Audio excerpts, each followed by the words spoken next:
ഇന്നലെ നമ്മുടെ മുസ്ലിം ലീഗിൻ്റെ ഉന്നതാധികാര സമിതിയിൽ നിന്നും അപ്രതീക്ഷിതമായിട്ടുള്ള ഒരു തീരുമാനമുണ്ടായി.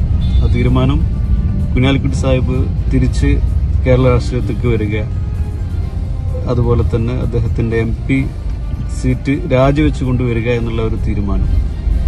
അത് അപ്രതീക്ഷിതവും അതുപോലെ തന്നെ ഒന്നുകൂടി പുനഃപരിശോധന നടത്തുകയും, കാരണം ആ ഒരു വാർത്ത വന്നതോടുകൂടി മുസ്ലിം ലീഗിൻ്റെ അണികളും പ്രവർത്തകരും നേതാക്കന്മാരും എല്ലാവരും മറുപടി പറയാൻ പറ്റാതെ വലിയ ഒരു പ്രതിസന്ധിയിലേക്ക് പാർട്ടി ഈ ഒരു തീരുമാനം കൊണ്ടുപോയിട്ടുണ്ട്. ഇതൊന്നുകൂടി പുനഃപരിശോധിച്ച് അതിൽ പാർട്ടി പ്രവർത്തകർക്കും എല്ലാവർക്കും സ്വീകാര്യമുള്ള ഒരു തീരുമാനമാണ് എല്ലാവരും ആഗ്രഹിക്കുന്നത്.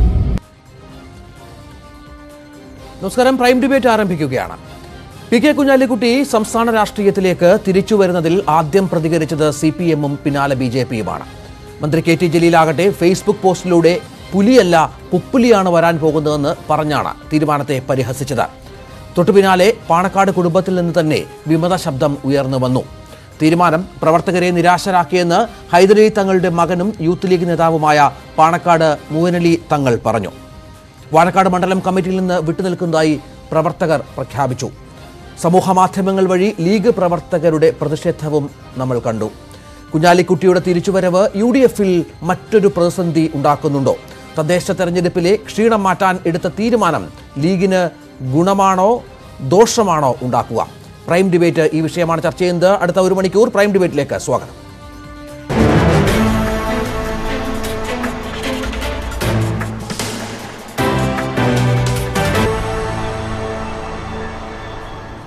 CPM നേതാവ് VP സാനു, BJP നേതാവ് നാരായണൻ നമ്പൂതിരി, മുസ്ലിം ലീഗ് നേതാവ് KS ഹംസ, ഒപ്പം കോൺഗ്രസ് നേതാവ് അനിൽ ബോസ് എന്നിവർ ഈ ചർച്ചയിൽ പങ്കെടുക്കുന്നു. ആദ്യം ശ്രീ KS ഹംസ, ഇവിടെ ദേശീയ രാഷ്ട്രീയത്തിൽ കുഞ്ഞാലിക്കുട്ടി ദേശീയ രാഷ്ട്രീയത്തിലേക്ക് വിട്ടപ്പോൾ, MP ആയി ഡൽഹിയിലേക്ക് വിട്ടപ്പോൾ അവിടെ ഉരുത്തിരിഞ്ഞു വന്ന പ്രത്യേകമായ ചില സാഹചര്യങ്ങൾ, അതിനെതിരെ മറ്റ് കക്ഷികളെ യോജിപ്പിക്കാനും കുഞ്ഞാലിക്കുട്ടിയെ പോലെയുള്ള വളരെ പ്രധാനപ്പെട്ട ഒരു നേതാവിൻ്റെ സാന്നിധ്യം ആവശ്യമാണ്. അതുകൊണ്ടാണ് കേരളത്തിലെ സേവനം വിട്ട് കുഞ്ഞാലിക്കുട്ടി ഡൽഹിയിലേക്ക് അയക്കുന്നത് എന്ന് നിങ്ങൾ പറഞ്ഞു വെച്ചിരുന്നു, ലീഗ് പറഞ്ഞു വെച്ചിരുന്നു. കുഞ്ഞാലിക്കുട്ടിയെ മാധ്യമങ്ങളെ കണ്ടപ്പോൾ എൻ്റെ സാന്നിധ്യം ഡൽഹിയിൽ ആവശ്യമാണ് പ്രത്യേക രാഷ്ട്രീയ സാഹചര്യത്തിൽ എന്ന് പറഞ്ഞാണ് അങ്ങോട്ട് പോയത്. ഇപ്പോൾ അത് മാറി മറ്റെന്തു സാഹചര്യമാണ് കേരളത്തിൽ ഉണ്ടായിരിക്കുന്നത്? കുഞ്ഞാലിക്കുട്ടിയുടെ വരവ് ആ തരത്തിൽ എന്തു ഗുണം പാർട്ടിക്ക് ചെയ്യുമെന്നാണ് നിങ്ങൾ പ്രതീക്ഷിക്കുന്നത്?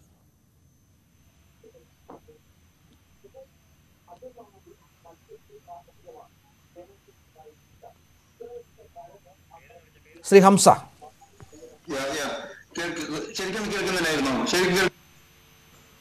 ചോദ്യം കേട്ടിരുന്നോ?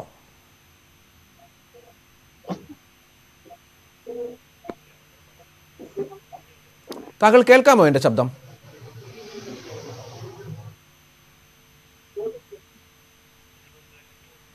ചില സാങ്കേതിക പ്രശ്നങ്ങളുണ്ട്, അത് ആ തരത്തിൽ ഉടൻ പരിഹരിക്കുമെന്ന് നമുക്ക് കരുതാം. അഡ്വക്കേറ്റ് അനിൽ ബോസും ചേരുന്നുണ്ട് നമ്മോടൊപ്പം. അനിൽ ബോസ്, ഇവിടെ അല്പം മുമ്പ് നമ്മൾ കേൾപ്പിച്ച ഒരു കാര്യമുണ്ട്, അത് അവിടെ പ്രതിഷേധവുമായി ബന്ധപ്പെട്ട് പാണക്കാട് കുടുംബത്തിലെ ഹൈദരലി തങ്ങളുടെ മകനും യൂത്ത് ലീഗ് നേതാവുമായ മുഹനലി തങ്ങളുടെ ശബ്ദമാണ്. അദ്ദേഹം പറഞ്ഞു വെച്ചത് നേതാക്കൾക്ക് ഒപ്പം പ്രവർത്തകർക്ക് അത്ര പെട്ടെന്ന് ദഹിക്കുന്ന കാര്യമല്ല കുഞ്ഞാലിക്കുട്ടിയുടെ അങ്ങനെ ഒരു വരവ്. ഇപ്പോൾ എന്താണ് അതിൻ്റെ പ്രസക്തി? ഇവിടെ കുഞ്ഞാലിക്കുട്ടി സജീവമായി തന്നെ ഉണ്ടല്ലോ, കേരള രാഷ്ട്രീയത്തിൽ ഉണ്ടല്ലോ, തദ്ദേശ സ്വയംഭരണ തെരഞ്ഞെടുപ്പിലും കുഞ്ഞാലിക്കുട്ടി തന്നെയാണല്ലോ ലീഗിനെ നയിച്ചത്. അതിന് ഒരു MP സ്ഥാനം രാജിവെച്ച് കേരളത്തിലേക്ക് വന്ന് വീണ്ടും മത്സരിച്ച് ജയിച്ച് അങ്ങനെ ഒരു സാന്നിധ്യം അറിയിക്കേണ്ട കാര്യമുണ്ടോ എന്ന് പറഞ്ഞു വെക്കുമ്പോൾ അതിൽ ചില കാര്യങ്ങളില്ലേ അനിൽ ബോസ്?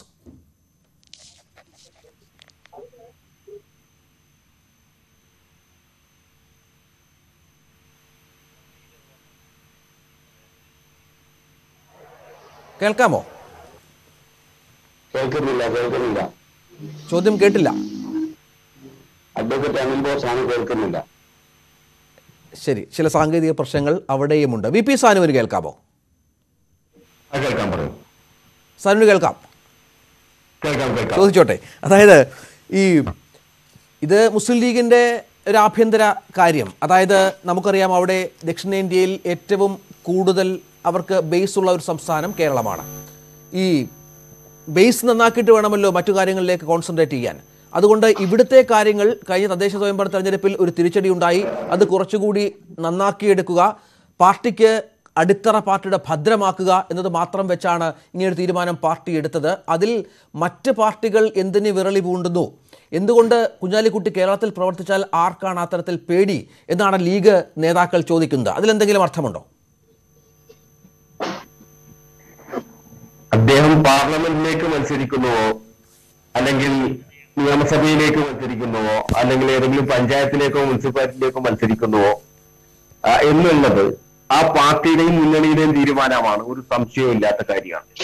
പക്ഷേ നിരന്തരമായി ഇങ്ങനെ ബൈ ഇലക്ഷനുകളും മറ്റുമെല്ലാം ഉണ്ടാക്കിയെടുക്കുന്നത്, MLA ആയിരിക്കുന്ന സമയത്ത് MP ആവാൻ പോകുന്നു, ആ സമയത്ത് ഫാസത്തെ നേരിടുന്നതിന് വേണ്ടിയിട്ടാണ് പോകുന്നത് എന്ന് പറയുന്നു. എന്നാൽ അത്തരത്തിൽ പാർലമെന്റിൽ കൃത്യമായി ഇടപെടാത്ത, പാർലമെന്റിൽ കൃത്യമായി ഹാജർ പോലും ഇല്ലാത്ത കേരളത്തിലെ MP മാരെ എടുത്താൽ ആ സമയത്ത് ഏറ്റവും കുറവ് ഹാജറുണ്ടായിരുന്ന MP-യാണ്. അത് കഴിഞ്ഞ ലോക്സഭാ തെരഞ്ഞെടുപ്പ് വന്ന സമയത്ത് ഇനി അത് തിരുത്തും എന്ന് പറഞ്ഞുകൊണ്ടാണ് അന്ന് ആളുകളെ അഭിമുഖീകരിച്ച് വോട്ടഭ്യർത്ഥിച്ചത്. ഇപ്പൊ വീണ്ടും നിയമസഭാ തെരഞ്ഞെടുപ്പ് വരുന്നു. അപ്പൊ ആ നിയമസഭാ തെരഞ്ഞെടുപ്പ് വരുന്ന സമയത്ത് വീണ്ടും മത്സരിക്കാൻ വേണ്ടി വരുന്നു. അങ്ങനെ വരുമ്പോൾ വീണ്ടും ആ ലോക്സഭാ സീറ്റ് വേക്കന്റ് ആവുന്നു, അവിടെ ബൈ ഇലക്ഷൻ വേണ്ടി വരുന്നു. ഇത് ജനാധിപത്യത്തോടുള്ള വെല്ലുവിളിയാണ്, ജനങ്ങളെ പരിഹസിക്കുന്നതിന് തുല്യമാണ്. നിരന്തരമായി ഇങ്ങനെ തെരഞ്ഞെടുപ്പുകൾ നടത്തി വലിയ രൂപ ഈ നാട്ടിലെ ജനങ്ങളുടെ നികുതി പണത്തിൽ നിന്ന് വലിയ തുകയാണ് ഈ ഓരോ തെരഞ്ഞെടുപ്പിന് വേണ്ടി ചെലവഴിക്കേണ്ടി വരുന്നത്. അങ്ങനെ നിരന്തരമായി ഞങ്ങൾക്ക് കോണി കൊണ്ടുവച്ചാൽ അതിലേക്ക് വോട്ട് കിട്ടും എന്നുള്ള ഒരു അഹന്തയുടെ ഭാഗമാണ്. അതിനപ്പുറത്തേക്ക് രാഷ്ട്രീയ പ്രവർത്തനം നടത്താൻ ഇപ്പോ നേരത്തെ തങ്ങൾ പറഞ്ഞതുപോലെ തന്നെ ഇവിടെ എന്തിനാണ് ഡൽഹിയിൽ നിന്ന് കേരളത്തിലേക്ക്, അല്ലെങ്കിൽ ഡൽഹിയിലേക്ക് പോകാറില്ല, എന്തായാലും എന്തിനു വേണ്ടിയിട്ടാണ് MP സ്ഥാനം രാജിവെച്ച് വരേണ്ട ഒരവസ്ഥ? തദ്ദേശ സ്വയംഭരണ തെരഞ്ഞെടുപ്പിൽ സജീവമായി തെരഞ്ഞെടുപ്പ് പ്രചരണ രംഗത്തുണ്ടായിരുന്നു. അതുപോലെ വരാനിരിക്കുന്ന നിയമസഭാ തെരഞ്ഞെടുപ്പിനെയും കൃത്യമായി ആ പാർട്ടിയെയും മുന്നണിയെയും ഒക്കെ തന്നെ നിയന്ത്രിക്കാനും അതിനെ ലീഡ് ചെയ്യാനും MP സ്ഥാനം രാജിവെച്ച് വരേണ്ട ആവശ്യകത എന്താണ് എന്നുള്ളതാണ് പ്രധാനപ്പെട്ട ഒരു പ്രശ്നം എന്നുള്ളത്. അപ്പോ രാഷ്ട്രീയ പ്രവർത്തനം എന്ന് പറഞ്ഞാൽ അത് അധികാരവും അധികാര കസേരയും മാത്രമാണ് എന്നുള്ള വലതുപക്ഷ രാഷ്ട്രീയത്തിന്റെ ഏറ്റവും ജീർണമായിട്ടുള്ള ഒരു മുഖമാണ് ഇതിലൂടെ ജനങ്ങൾക്ക് മുമ്പിൽ. ഈ തിരുവനന്തപുരം കേന്ദ്രീകരിച്ച് പ്രവർത്തിക്കുക വരും ദിവസങ്ങളിൽ, അത് ഈ ജനുവരി 1 മുതൽ ഒരുപക്ഷെ സംഭവിച്ചേക്കാം. MK മുനീറും കുഞ്ഞാലിക്കുട്ടിയും അടങ്ങുന്ന ഒരു സംഘം, അവർ അതിലൂടെ ഈ പറഞ്ഞതുപോലെ തദ്ദേശ സ്വയംഭരണ തെരഞ്ഞെടുപ്പിൽ ഉണ്ടായ ചെറിയ ഒരു തിരിച്ചടി, അതിന്റെ അവലോകനം അവർ നടത്തിയപ്പോൾ അത്തരമൊരു നേതാവിന്റെ സാന്നിധ്യം പൂർണ്ണതോതിൽ കേരളത്തിൽ നിയമസഭാ തെരഞ്ഞെടുപ്പ് വരെയുള്ള മാസങ്ങളിൽ വേണം എന്നവർ തീരുമാനിക്കുന്നു, അതവർ നടപ്പാക്കുന്നു. ഇങ്ങനെ MP സ്ഥാനം രാജിവെച്ച് MLA ആകുന്നതും MLA സ്ഥാനം രാജിവെച്ച് MP ആകുന്നതെന്നും കേരളത്തിൽ പുതിയ കാര്യമൊന്നുമല്ലല്ലോ. തീർച്ചയായും പുതിയ കാര്യമല്ല. പക്ഷേ ഒരു ലോക്സഭയിൽ ഒരു വേക്കന്റ് ഉണ്ടാവുമ്പോൾ അങ്ങോട്ട് ഞാനിതാ ഫാസിസത്തെ നേരിടാൻ വേണ്ടി പോകുന്നു എന്ന് പറയുന്നു. അത് കഴിഞ്ഞ് പിന്നീട് നിയമസഭാ തെരഞ്ഞെടുപ്പ് നടക്കുമ്പോൾ വീണ്ടും തിരിച്ച് നിയമസഭയിലേക്ക് മത്സരിക്കാൻ വരുന്നു. ഇത് തുടർച്ചയായി ഈ അങ്ങോട്ടും ഇങ്ങോട്ടുമുള്ള ഈ ചാട്ടം എന്ന് പറയുന്നത് കേരളത്തിൽ പുതുമയുള്ളത് തന്നെയാണ്. മറ്റൊന്ന്, ആ മുന്നണിയെ നയിക്കാൻ അതിന്റെ സംസ്ഥാന പ്രസിഡന്റായിട്ടുള്ള ഹൈദരലി തങ്ങളുണ്ട്. അതുപോലെ തന്നെ MK മുനീർ ഉൾപ്പെടെയുള്ള ഇപ്പൊ പ്രതിപക്ഷ ഉപനേതാവായിട്ടുള്ള വ്യക്തിയുണ്ട്.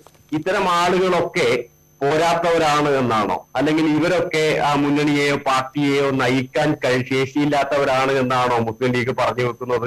ഇത് ബഹുമാനപ്പെട്ട PK കുഞ്ഞാലിക്കുട്ടി സാഹിബിന് മാത്രം സാധിക്കുന്ന ഒന്നാണോ ആ പാർട്ടിയെ നയിക്കുക എന്നുള്ളത്? അതിനപ്പുറത്തേക്ക് അതിനുള്ള നേതാക്കന്മാരൊന്നും അതിന് പ്രാപ്തരായിട്ടുള്ള ആളുകളല്ല എന്ന് പരസ്യമായി ജനങ്ങൾക്ക് മുമ്പിൽ, കേരളത്തിന് മുമ്പിൽ സമ്മതിക്കലാണോ ഇതിലൂടെ അവർ ഉദ്ദേശിക്കുന്നത് എന്ന് അത് അവർ തന്നെ പറയേണ്ട ഒരു കാര്യമാണ് എന്നുള്ളതാണ് തോന്നുന്നത്. അപ്പൊ തുടർച്ചയായിട്ട് അങ്ങോട്ടും ഇങ്ങോട്ടും മാറുമ്പോൾ ഇത് ജനങ്ങൾ കാണുന്നുണ്ട് എന്നുള്ളത് തിരിച്ചറിഞ്ഞാൽ മുസ്ലിം ലീഗിന് നല്ലതാണ്. ജനങ്ങൾ എന്നുള്ള നിലയിൽ പരിശോധിക്കുമ്പോൾ ഇപ്പോൾ മുസ്ലിം ലീഗിനകത്ത് തന്നെ, അല്ലെങ്കിൽ മുസ്ലിം ലീഗിലും യൂത്ത് ലീഗിലും ഒക്കെയുള്ള ആളുകൾ തന്നെ ഇതിനെതിരായിട്ട് പ്രതിഷേധവുമായി വന്നുകൊണ്ടിരിക്കുന്നു എന്നുള്ളതാണ്. തങ്ങൾ കുടുംബത്തിൽ നിന്ന് വരെ, അതെ, പാണക്കാട് കുടുംബത്തിൽ നിന്ന് വരെ. തിരിച്ചു വരാം. നമുക്കിനി KS ഹംസയിലേക്കും ഒപ്പം അനിൽ ബോസിലേക്ക് പോകണം. അവിടെ സാങ്കേതിക പ്രശ്നങ്ങളൊന്ന് പരിഹരിക്കണം. അതിനു മുൻപ് നാരായണൻ നമ്പൂതിരി BJP വക്താവ് ടെലിഫോൺ ലൈനിലുണ്ട്. ശ്രീ നാരായണൻ നമ്പൂതിരി, തദ്ദേശ തെരഞ്ഞെടുപ്പിൽ വലിയ അപ്രതീക്ഷിച്ച വിജയം കൈവരിക്കാനായില്ല UDF-ന്. അവിടെ ചില സംഘടനാ പ്രശ്നങ്ങളുണ്ടായി. അവിടെ ലീഗിൻ്റെ വിലയിരുത്തൽ അനുസരിച്ച് കുഞ്ഞാലിക്കുട്ടി ആ തരത്തിൽ കുഞ്ഞാലിക്കുട്ടിയുടെ സാന്നിധ്യം സംസ്ഥാനത്ത് വേണം. സംസ്ഥാനത്ത് കുഞ്ഞാലിക്കുട്ടി ഉണ്ടെങ്കിൽ കുറച്ചുകൂടി കാര്യങ്ങൾ അവർക്ക് നിയമസഭാ തെരഞ്ഞെടുപ്പിൽ അനുകൂലമാകുമെന്ന വിലയിരുത്തൽ അത് സജീവമായി തന്നെ വേണം. താനും തലസ്ഥാനം കേന്ദ്രീകരിച്ച് കുഞ്ഞാലിക്കുട്ടി പ്രവർത്തിക്കാനുള്ള ഒരു നീക്കത്തിൻ്റെ ഭാഗമായി MP സ്ഥാനം രാജിവെച്ച് MLA ആയി മത്സരിക്കാൻ പോകുന്നു, അല്ലെങ്കിൽ സംസ്ഥാനത്ത് നിയമസഭാ തെരഞ്ഞെടുപ്പിൽ മത്സരിക്കാനുള്ള നീക്കങ്ങൾ നടത്തുന്നു. അതൊരു രാഷ്ട്രീയ പാർട്ടിയുടെ നീക്കം എന്നതിനപ്പുറം വിമർശന വിധേയമാക്കേണ്ട എന്തെങ്കിലും ഉണ്ടോ അതിൽ? അല്ല, ഒരു രാഷ്ട്രീയ പാർട്ടിക്ക് ആരെ എവിടെ എങ്ങോട്ട് മത്സരിക്കണമെന്ന് തീരുമാനിക്കാനും ഉള്ള അവകാശമുണ്ടില്ല എന്നൊന്നും ഞാൻ പറയുന്നില്ല. പക്ഷെ ഒരു അസ്വാഭാവികതയുണ്ട്. എല്ലാത്തിനും ഒരു സ്വാഭാവികത വേണമല്ലോ. അപ്പൊ ആ സ്വാഭാവികത എന്ന് പറയുന്നത്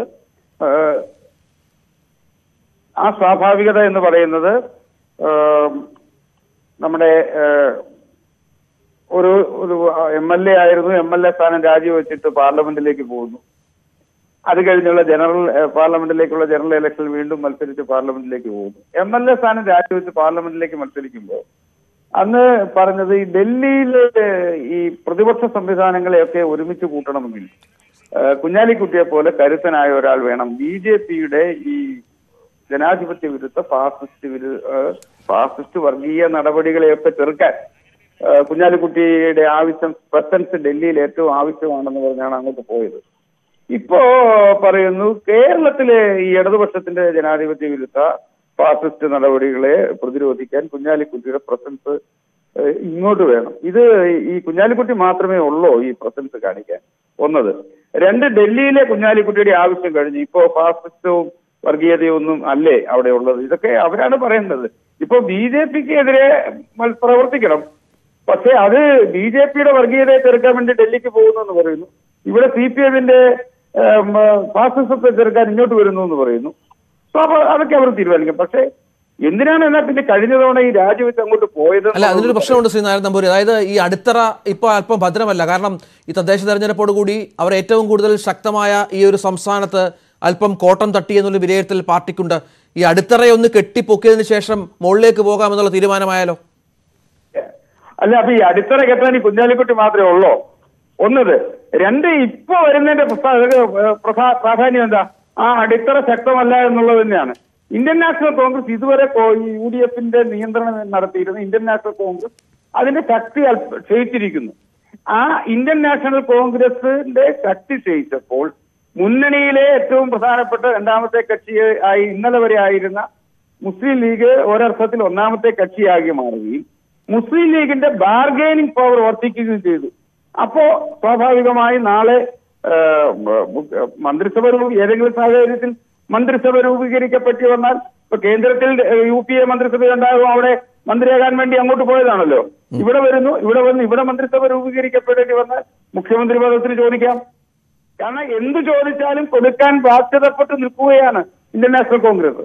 ഇന്ത്യൻ നാഷണൽ കോൺഗ്രസ് ഇന്നലകളിൽ ഘടകകക്ഷികളെ മുഴുവൻ നിയന്ത്രിച്ചിരുന്ന കോൺഗ്രസ് ഇന്ന് ഘടകകക്ഷികളുടെ ബ്ലാക്ക് മെയിലിങ്ങിന് വിധേയമായിക്കൊണ്ടിരിക്കുന്നു. അത് അത്തരമൊരു സാഹചര്യത്തിൽ ശരിയാണ്, മുസ്ലിം ലീഗിന്റെ അപ്രമാദിത്വം ഈ UPA ഐക്യജനാധിപത്യ മുന്നണിയിൽ അപ്രമാദിത്വം അരക്കിത്തുറപ്പിക്കാൻ കേരളത്തിന്റെ രാഷ്ട്രീയ സാഹചര്യത്തിൽ മുസ്ലിം ലീഗിന് കൂടുതൽ ബാർഗെയിനിങ് കപ്പാസിറ്റി ഉണ്ടാക്കാൻ ഉള്ള ഒരു പരിശ്രമമായിട്ട് മാത്രമാണ് കുഞ്ഞാലിക്കുട്ടിയുടെ ഈ വരവിനെ കാണാൻ കഴിയൂ. അല്ലെങ്കിൽ മുനീർ സാഹിബുണ്ട്, എത്രയോ ആളുകൾ, എത്രയോ വലിയ നേതാക്കന്മാരുണ്ട്, അവർക്കൊന്നും ഈ അടിത്തറ കെട്ടാനുള്ള കപ്പാസിറ്റി ഇല്ലേ? ശരി, തിരിച്ചു വരാം. ശ്രീ അനിൽ ബോസ്, ശ്രീ നാരായണൻ നമ്പൂതിരി ചൂണ്ടിക്കാണിച്ച പ്രധാനപ്പെട്ട ഒരു കാര്യം, ഇവിടെ കഴിഞ്ഞ ലോക്സഭാ തെരഞ്ഞെടുപ്പിന് മുൻപ് 2019 ലോക്സഭാ തെരഞ്ഞെടുപ്പിന് മുൻപ് ഒരു പ്രതീതി ഉണ്ടായിരുന്നു. UPA അവിടെ അധികാരത്തിൽ വരും, രാഹുൽ ഗാന്ധി പ്രധാനമന്ത്രിയാകും, അതനുസരിച്ച് കേരളത്തിൽ കൊണ്ട് മത്സരിപ്പിച്ചു. ഇതിൻ്റെ പേരിൽ മുസ്ലിം ലീഗിന് നേരത്തെ ഉള്ളതുപോലെയുള്ള ഒരു പ്രാതിനിധ്യം ലോക്സഭയിൽ അത്തരത്തിൽ മന്ത്രിസഭയിൽ ഉണ്ടാകും, UPA മന്ത്രിസഭയിൽ ഉണ്ടാകും. അതിനായി കുഞ്ഞാലിക്കുട്ടി അവിടെ പോയി മത്സരിച്ചു എന്ന് പറയുന്നു. ഇവിടെ ഇപ്പോൾ ഇത്തരത്തിൽ കേരളത്തിൽ UDF-ന് ഭരണം ലഭിക്കും എന്ന് ഒരു പ്രതീതി വരുമ്പോൾ, തദ്ദേശ തെരഞ്ഞെടുപ്പോടുകൂടി അതിനെക്കുറിച്ച് ഭംഗം വന്നിട്ടുണ്ടെങ്കിൽ പോലും വീണ്ടും കുഞ്ഞാലിക്കുട്ടി ആ തരത്തിൽ MP സ്ഥാനം രാജിവെച്ച് ഇവിടെ MLA ആയി മത്സരിക്കാൻ, ഇവിടെ നിയമസഭാ തെരഞ്ഞെടുപ്പിൽ മത്സരിക്കാൻ നീക്കം നടത്തുന്നു. അത് അധികാരമോഹം കൊണ്ടാണെന്നാണ് CPM-ഉം BJP-യും ഈ തരത്തിൽ ആക്ഷേപിക്കുന്നത്. ഒരു കണക്കിന് നോക്കിക്കഴിഞ്ഞാൽ ഇത്തരം മാറ്റങ്ങൾ അത് ഗുണം ചെയ്യുക യഥാർത്ഥത്തിൽ ആർക്കായിരിക്കും?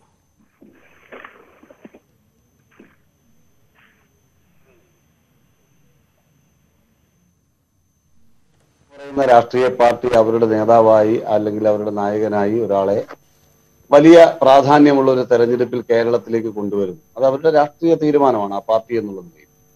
കോൺഗ്രസ് ആണല്ലോ ഈ മുന്നണിയെ നയിക്കുന്നത്. ഒരു കോൺഗ്രസ് പാർട്ടിയുടെ പ്രതിനിധി എന്നുള്ളതിൽ ഈ ചർച്ചയിൽ പങ്കെടുക്കുന്ന ഞാൻ അതിനെ സ്വാഗതം ചെയ്യുന്നയാളാണ്. കാരണം ഇതിനകത്ത് നമ്മൾ മനസ്സിലാക്കേണ്ട ഏറ്റവും പ്രധാനപ്പെട്ട കാരണം എന്ന് പറയുന്നത് സമൂഹത്തിന്റെ അടിത്തട്ടിൽ നിന്നും വളർന്ന് മുനിസിപ്പൽ ചെയർമാൻ മുതൽ MLA, MP, മന്ത്രി, അങ്ങനെ എത്രയോ ക്രൈസിസുകളെ അതിജീവിച്ച് വളരെ കരിഷ്മയോടുകൂടി പൊതുസമൂഹത്തെ നോക്കിക്കാണാൻ കഴിയുന്ന നേതാവാണ്. വളരെ തന്ത്രശാലിയായ ഒരു രാഷ്ട്രീയ നേതാവല്ലേ ശ്രീ PK കുഞ്ഞാലിക്കുട്ടി. അദ്ദേഹത്തെ പോലെ ഒരാളെ അവരുടെ നേതൃനിരയിലേക്ക് കൊണ്ടുവരുന്നതിനെ ഞങ്ങൾ വളരെ പോസിറ്റീവായിട്ടാണ് കാണുന്നത്. ഇവിടെ ശ്രീ നാരായണൻ തമ്പൂരി മുന്നോട്ട് വെച്ച ആശങ്കകൾ, അദ്ദേഹം എന്തിനു ഫാസിസത്തെ നേരിടാൻ പോയിട്ട് തിരിച്ചു വരുന്നു എന്നൊക്കെയുള്ള ആശങ്കകളാണ്. ഒരു കാര്യം ഞാൻ അടിവരയിട്ട് പറയാൻ ആഗ്രഹിക്കുന്നു. വളരെ സുപ്രധാനപ്പെട്ട നേതാവാണ് ശ്രീ അഹമ്മദ്. അദ്ദേഹം അറേബ്യൻ രാജ്യങ്ങളുമായി ബന്ധപ്പെട്ട് ഇന്ത്യയുടെ സൗഹൃദം നിലനിർത്തുന്നതിന് ഒരു അംബാസിഡർ എന്നുള്ള നിലയിൽ പ്രവർത്തിച്ചിട്ടുള്ള ആളാണ്. പ്രവാസികളെ സംബന്ധിച്ചിടത്തോളം അവരുടെ ഒരു ആശാ കേന്ദ്രമായിരുന്നു അഹമ്മദ്. അഹമ്മദിന്റെ വിയോഗം എന്ന് പറയുന്നത് കേവലം മുസ്ലിം ലീഗിന്റെ മാത്രം നഷ്ടമല്ല, രാജ്യത്തിന്റെ ഭരണ സംവിധാനത്തിലും പ്രത്യേകിച്ച് മലയാളികളായ മുഴുവൻ ആളുകൾക്കും ഉണ്ടാക്കിയ വലിയൊരു നികത്താനാവാത്ത വിടവാണ്.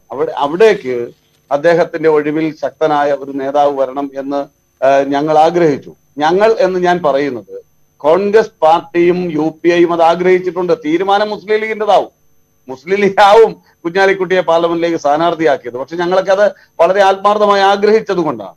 അങ്ങനെ ആഗ്രഹിച്ച് രാജ്യത്തൊരു ഭരണ സംവിധാനം ശ്രീ രാഹുൽ ഗാന്ധിയുടെ നേതൃത്വത്തിൽ, ഡോക്ടർ മൻമോഹൻ സിംഗിന്റെ ഒക്കെ നേതൃത്വത്തിൽ വരുമ്പോൾ അവിടെ രാജ്യ താല്പര്യം മുൻനിർത്തി പ്രവർത്തിക്കാൻ നല്ലൊരു ഭരണാധികാരിയായി ശ്രീ കുഞ്ഞാലിക്കുട്ടി ഉണ്ടാകണമെന്ന് ചിന്തിച്ചാൽ ഒരു തെറ്റുമില്ല. ഇവിടെ ഇപ്പോഴത്തെ സാഹചര്യം എന്താണ്? ഇവിടെ ഇപ്പോഴത്തെ സാഹചര്യം എന്ന് പറയുന്നത് വരാൻ പോകുന്ന 100 150 ദിവസത്തിനകം കേരളത്തിൽ ഒരു നിയമസഭാ തെരഞ്ഞെടുപ്പ് നടക്കാൻ പോകുന്നു. ആ നിയമസഭാ തെരഞ്ഞെടുപ്പ് കോൺഗ്രസ് പാർട്ടിയെ സംബന്ധിച്ചിടത്തോളം ഏറ്റവും പ്രസ്റ്റീജിയസ് ആയിട്ട് ഞങ്ങൾ നോക്കിക്കാണുന്ന തെരഞ്ഞെടുപ്പാണ്. ഐക്യ ജനാധിപത്യ മുന്നണിയുടെ ഏറ്റവും ശക്തമായ പോരാട്ടം, ഞങ്ങളുടെ അഭിമാന പോരാട്ടമാണ്. ഞങ്ങളെ സംബന്ധിച്ചിടത്തോളം ഞങ്ങളുടെ രാഷ്ട്രീയമായ ഞങ്ങളുടെ ആധിപത്യം ഈ കേരളത്തിലുണ്ട് എന്ന് ബോധ്യപ്പെടുത്തേണ്ട ഒരു തെരഞ്ഞെടുപ്പാണ്.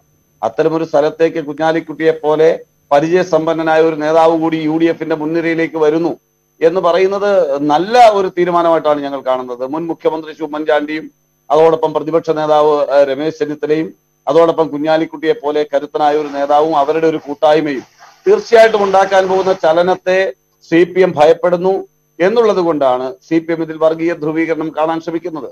കേന്ദ്രത്തിൽ അദ്ദേഹത്തിന്റെ ആവശ്യങ്ങളെല്ലാം കഴിഞ്ഞോ അനിൽ ബോസ്? അതായത് വർഗീയതയും ഫാസിസവും ഒക്കെ ചെറുക്കാനായാണ് ഇവിടുന്ന് അങ്ങോട്ട് പോയതെന്ന് പറഞ്ഞല്ലോ. ആ കർത്തവ്യമൊക്കെ അദ്ദേഹം കൃത്യമായി അവിടെ നിർവഹിച്ചു കഴിഞ്ഞോ? അദ്ദേഹം എക്കാലവും വർഗീയതയെ ചെറുക്കുകയും ഇന്ത്യൻ ദേശീയ ബോധത്തോട് ചേർന്ന് നിൽക്കുകയും ചെയ്യുന്ന രാഷ്ട്രീയ സമീപനത്തിന്റെയും ശൈലിയുടെയും ഉടമയാണ് ശ്രീ PK കുഞ്ഞാലിക്കുട്ടി. നമുക്ക് ദീർഘമായ സമയം ഈ ചർച്ചയിൽ ഇല്ലാത്തത് കൊണ്ട് ഞാൻ പറയട്ടെ, ബാബറി മസ്ജിദ് സംഭവം അടക്കമുള്ള ഇന്ത്യയെ കീറിമുറിക്കാൻ കഴിയുന്ന എത്രയോ സംഭവങ്ങൾ ഉണ്ടായപ്പോൾ ലീഗ് എടുത്തിട്ടുള്ള പക്വതയാർന്ന നിലപാടുണ്ട്. അതിൽ കുഞ്ഞാലിക്കുട്ടിയുടെ പങ്കുണ്ട്, പാണക്കാട് തങ്ങളുടെ പങ്കുണ്ട്. അതൊക്കെ ഈ രാജ്യത്തിന്റെ ഐക്യം ഊട്ടിയുറപ്പിച്ച നിലപാടുകളാണ്. അപ്പൊ വർഗീയതയെയും ഫാസിസത്തെയും എതിർക്കുകയും ദേശീയ കാഴ്ചപ്പാടോടൊപ്പം നിൽക്കുകയും ചെയ്യുന്ന ഒരു നേതാവും പാർട്ടിയും യുക്തമായ ജനാധിപത്യ ക്രമത്തിൽ സ്വീകരിക്കാൻ കഴിയുന്ന ഒരു തീരുമാനമെടുക്കുന്നു. ഇവിടെ എനിക്ക് ആരാണ് സംസാരിച്ചതെന്ന് പിന്നെ സാങ്കേതിക തകരാറ് മൂലം മനസ്സിലാക്കാൻ കഴിയാതെ പോയ ഒരു കാര്യം, ചെലവിനെ സംബന്ധിച്ചും തെരഞ്ഞെടുപ്പിൽ ഇങ്ങനെ മത്സരിക്കുന്നത് ശരിയോ എന്ന ചോദ്യമൊക്കെ ഉണ്ട്. അത്തരം ചോദ്യങ്ങളൊക്കെ ന്യായമാണ്. ആ ചോദ്യങ്ങളെ ഒന്നും ഞാൻ പുച്ഛിച്ചു തള്ളാൻ ആഗ്രഹിക്കുന്നില്ല. അതൊക്കെ വേണോ വേണ്ടയോ എന്നൊക്കെ നമുക്ക് ആലോചിക്കേണ്ട ഒരു കാര്യമാണ്. കാരണം MLA മാർ രാജിവെച്ച് പോകുന്നതും MP മാർ രാജിവെച്ച് മാറി മത്സരിക്കുന്നതൊക്കെ നമുക്ക് ആലോചിക്കേണ്ട കാര്യമാണ്. ഭരണഘടനാപരമായി തിരുത്തപ്പെടേണ്ട കാര്യങ്ങളാണ്. അത്തരം ചർച്ചകൾ ഉയർന്നു വരുന്നതിലൊന്നും ഞാൻ തെറ്റു പറയുന്നില്ല. പക്ഷെ ഇവിടെ ഏറ്റവും ശ്രേയസ്കരമായ ഒരു ലക്ഷ്യം മുന്നിൽ നിർത്തിക്കൊണ്ട് ഒരു പാർട്ടി ഒരു തീരുമാനമെടുക്കുമ്പോൾ അതിനെ നമ്മൾ വർഗീയമായി ആക്രമിക്കേണ്ടതില്ല. കേരളത്തിൽ CPM എന്ന് പറയുന്ന രാഷ്ട്രീയ പാർട്ടിയായിരുന്നു ഹിന്ദു വർഗീയ പാർട്ടി എന്ന് പറയുന്ന രാഷ്ട്രീയ പ്രസ്ഥാനം. യഥാർത്ഥത്തിൽ ഹിന്ദു തീവ്ര വർഗീയത മുൻനിർത്തി പ്രവർത്തിച്ച ഒരു രാഷ്ട്രീയ പ്രസ്ഥാനം CPM ആണ്. ആ സ്പേസിലേക്കാണ് BJP കഴിഞ്ഞ കുറച്ചു കാലങ്ങളായി കടന്നു വന്നുകൊണ്ടിരിക്കുന്നത്, RSS കടന്നു വന്നുകൊണ്ടിരിക്കുന്നത്. അപ്പൊ ഇവിടെ ഇപ്പം നടക്കുന്ന രണ്ട് മത്സരം, ഞങ്ങളിൽ ആരാണ് ഹിന്ദുക്കളുടെ കുത്തകപ്പാട്ടം? BJPക്കാണ് കുത്തകപ്പാട്ടമെന്ന് നാരായണൻ നമ്പൂതിരിയുടെ പാർട്ടി പറയുന്നു. അതല്ല, പിണറായി വിജയനാണ് കേരളത്തിലെ ഹിന്ദു വിഭാഗത്തിന്റെ കുത്തകപ്പാട്ടം എന്ന് അദ്ദേഹം പറയുന്നു. അപ്പൊ എന്തായാലും ഒരു കാര്യം നമുക്ക് ഉറപ്പാണ്, ഇവിടെ ഐക്യ ജനാധിപത്യ മുന്നണിക്കും ഇടതുപക്ഷ മുന്നണിക്കും ഉണ്ടായിരുന്ന വോട്ടിംഗ് സിസ്റ്റത്തിൽ നിന്നും ഒരു വോട്ട് ഡിവിഷൻ BJPയിലേക്ക് വർഗീയമായി കേന്ദ്രീകരിച്ചിട്ടുണ്ട്. അങ്ങനെ വരുമ്പോൾ മഹാഭൂരിപക്ഷം വരുന്ന, ഞാനൊന്ന് പൂർത്തിയായിക്കോട്ടെ, മഹാഭൂരിപക്ഷം വരുന്ന ഹിന്ദുക്കളുടെ വോട്ടുകൾ സമാഹരിച്ചിരുന്ന CPMന്റെ ഹിന്ദു വോട്ടുകൾ BJPയിലേക്ക് പോകുന്നു എന്ന കുറവ് പരിഹരിക്കാൻ ബോധപൂർവം പുലി വരുന്നേ എന്നതുപോലെ മുസ്ലിം ലീഗ് വരുന്നു, കുഞ്ഞാലിക്കുട്ടി വരുന്നു, ഇവിടെ വർഗീയതയാണ്. അത് വളരെ കൃത്യമായ നിരീക്ഷണമാണ്. ശ്രീ കെ സംസ, കേൾക്കാമോ താങ്കൾക്ക്? കേൾക്കാമോ?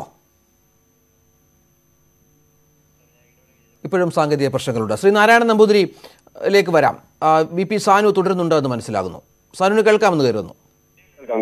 സാനു, അതായത് കഴിഞ്ഞ 4-5 തെരഞ്ഞെടുപ്പുകളിലായി UDFനെ നയിക്കുന്ന പ്രധാനപ്പെട്ട നേതാക്കളിൽ ഒരാളാണ് കുഞ്ഞാലിക്കുട്ടി. നേരത്തെ അനിൽ ബോസ് ചൂണ്ടിക്കാട്ടിയ പോലെ വിവിധ സംഭവങ്ങളിൽ, ബാബറി മസ്ജിദ് പോലെയുള്ള വിഷയങ്ങളിലൊക്കെ ഒരുപക്ഷെ കേരളത്തിന് മാതൃകയായി തന്നെ അത്തരത്തിൽ വലിയ തോതിൽ ജനവികാരം അതിനെതിരെ ഉയരാതെ ജനത്തെ പിടിച്ചു നിർത്തുന്നതിലൊക്കെ വലിയ പങ്ക് വഹിച്ച നേതാവും കൂടിയാണ്. മാതൃകാപരമായ അത്തരം പ്രവർത്തനങ്ങളൊക്കെ അനിൽ ബോസ് ചൂണ്ടിക്കാണിച്ചു.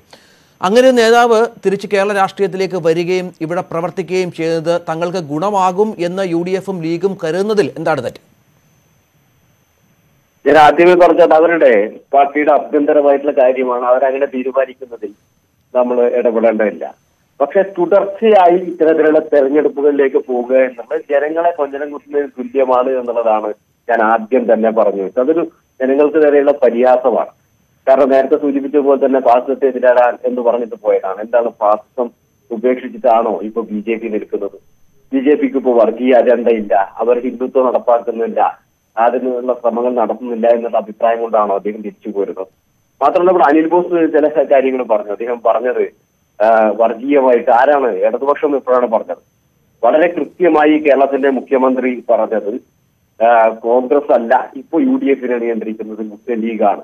മുസ്ലിം ലീഗിനെതിരായി എന്തെങ്കിലും പറഞ്ഞാൽ അത് എങ്ങനെയാണ് വർഗീയമായി മാറുന്നത്?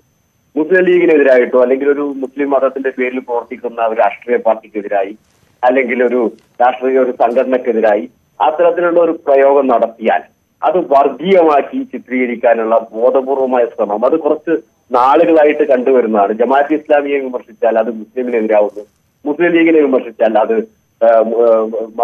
വർഗീയവാദമാകുന്നു. ഈ നിലയിലുള്ള ചില കാര്യങ്ങൾ നാട്ടിലിറക്കിയിട്ട് അത് പച്ച തൊടാതെ പോയതാണ്. അത് തുടർച്ചയായി പറഞ്ഞുകൊണ്ടിരുന്നിട്ടും രക്ഷ കിട്ടിയിട്ടില്ല. അതുകൊണ്ടാണ് ഇപ്പോ ഇത്തരത്തിൽ ജമാഅത്ത് ഇസ്ലാമിയെ, വെൽഫെയർ പാർട്ടിയെ, അതുപോലെ തന്നെ SDPIയെ ഇവരെയെല്ലാം പരസ്യമായും രഹസ്യമായും കൂട്ടുപിടിച്ചിട്ടാണ് കഴിഞ്ഞ തദ്ദേശ സ്വയംഭരണ തെരഞ്ഞെടുപ്പിൽ മത്സരിച്ചത്. അതേ നിലയിലുള്ള ഓപ്പറേഷൻ കൃത്യമായി നടത്തുന്നതിന് വേണ്ടിയിട്ടാവണം ഒരുപക്ഷെ ഇദ്ദേഹമായിരിക്കാം അതിൽ കുറച്ചുകൂടി നന്നായി ഇടപെടാൻ കഴിയുന്ന ആ നിലയിലാവാം അദ്ദേഹത്തെ ഇങ്ങോട്ട് തിരിച്ച് കേരളത്തിലേക്ക് തന്നെ വരുന്ന നിയമസഭാ തെരഞ്ഞെടുപ്പിൽ മത്സരിക്കുന്നതിന് വേണ്ടി കൊണ്ടുവരുന്നത് എന്നുള്ളതാണ്. അപ്പൊ ഈ നിലയിൽ ഇത് ജനങ്ങൾ വോട്ട് ചെയ്ത് അയച്ചത്, ആ ജനങ്ങൾ അയച്ചത് പാർലമെന്റിലേക്ക് അദ്ദേഹം എത്തണം എന്ന് ആഗ്രഹിക്കുന്നതിന്റെ ഭാഗമായിട്ട് രാഷ്ട്രീയപരമായി ആളുകൾ വോട്ട് ചെയ്തതാണ്. ആ ആളുകൾക്ക് മുമ്പിൽ 1.5 വർഷം 2 വർഷം പൂർത്തിയാവുന്നതിന് മുമ്പ് അവിടെ നിന്ന് രാജിവെച്ച് അടുത്ത തെരഞ്ഞെടുപ്പിലേക്ക് വീണ്ടും മത്സരിക്കാൻ വേണ്ടി വരുന്നു എന്നുള്ളത്, ഇതിൽ നിന്ന് ജനത എന്താണ് മനസ്സിലാക്കേണ്ടത്? ജനങ്ങൾ നല്ല കൃത്യമായിട്ടുള്ള രാഷ്ട്രീയ ബോധമുള്ളവരാണ് എന്നുള്ള ഒരു ബോധം ഉണ്ടാവുന്നത് വളരെ നല്ലതാണ്. കാരണം തദ്ദേശ സ്വയംഭരണ തെരഞ്ഞെടുപ്പിൽ ആ രാഷ്ട്രീയ പ്രബുദ്ധത മലപ്പുറത്ത് ഉൾപ്പെടെയുള്ള ജനങ്ങൾ തെളിയിച്ചതാണ്. അവർ ബാലറ്റിലൂടെ അത് കൃത്യമായി വ്യക്തമാക്കിയിട്ടുള്ളതാണ്. മുമ്പും ഇത്തരത്തിൽ ജനങ്ങളുടെ മേൽ അധീശത്വമുള്ളവരാണ് എന്ന് കാണിച്ചുകൊണ്ട് അഹങ്കാരത്തോടു കൂടി വന്നിട്ടുള്ള ആളുകൾ, ഈ പറയുന്ന വ്യക്തി തന്നെ മുമ്പ് ആ അഹങ്കാരത്തോടു കൂടി ജനങ്ങളെ സമീപിച്ച സമയത്ത് 2006 പരാജയപ്പെട്ട സ്ഥിതിയും അതും ഇതേ മലപ്പുറം ജില്ലയിൽ തന്നെയാണ് എന്നതും ഓർക്കുന്നത് നന്നായിരിക്കും. ശരി, അങ്ങനെ ഒരുപാട് കാര്യങ്ങൾ ആ തരത്തിൽ തെരഞ്ഞെടുപ്പുമായി ബന്ധപ്പെട്ട് നമുക്ക് കുഞ്ഞാലിക്കുട്ടി മടങ്ങി വരവുമായി ബന്ധപ്പെട്ട് ചർച്ച ചെയ്യാനുണ്ട്. നമുക്ക് വളരെ പെട്ടെന്ന് തിരിച്ചു വരാം പ്രധാനപ്പെട്ട അതിഥികളിലേക്ക് ഒരു ചെറിയ ഇടവേളയ്ക്ക് ശേഷം. ശ്രീ കെ സംസ, ഇവിടെ കുഞ്ഞാലിക്കുട്ടിയുടെ തിരിച്ചുവരവ് അതിൽ ഏറ്റവും പ്രധാനപ്പെട്ട ഒരു രാഷ്ട്രീയ ഒരു തിരിച്ചടി ഒരുപക്ഷെ ലീഗിന് ഉണ്ടാക്കാവുന്ന സംഭവം ഇന്ന് പുറത്തു വന്നൊരു പ്രധാനപ്പെട്ട വാർത്ത. അതായത് പാണക്കാട് കുടുംബത്തിൽ നിന്ന് തന്നെ പാണക്കാട് മുഹനലി ശിഹാബ് തങ്ങൾ അദ്ദേഹത്തിൻ്റെ എതിർപ്പ്. അദ്ദേഹം പറഞ്ഞിരിക്കുന്നത് പ്രവർത്തകർക്ക് ഉൾക്കൊള്ളാനാവുന്ന ഒരു തീരുമാനമല്ല കുഞ്ഞാലിക്കുട്ടി എടുത്തത്. എന്തിൻ്റെ പേരിലാണ് എന്ന് അത് പ്രവർത്തകരോട് വിശദീകരിക്കാൻ അല്പം പ്രയാസപ്പെടേണ്ടി വരും എന്ന് പറഞ്ഞു വെക്കുന്നത് ഈ തിരിച്ചുവരവ് അത്ര സുഖകരമുള്ള കാര്യമായി പ്രവർത്തകർക്കും നേതാക്കൾക്കും തോന്നുന്നില്ല എന്നതിൻ്റെ സൂചനയാണോ? അതിനു മുമ്പ് ഇപ്പൊ എന്നെ കേൾക്കാമോ? കേൾക്കാം, പറഞ്ഞോളൂ.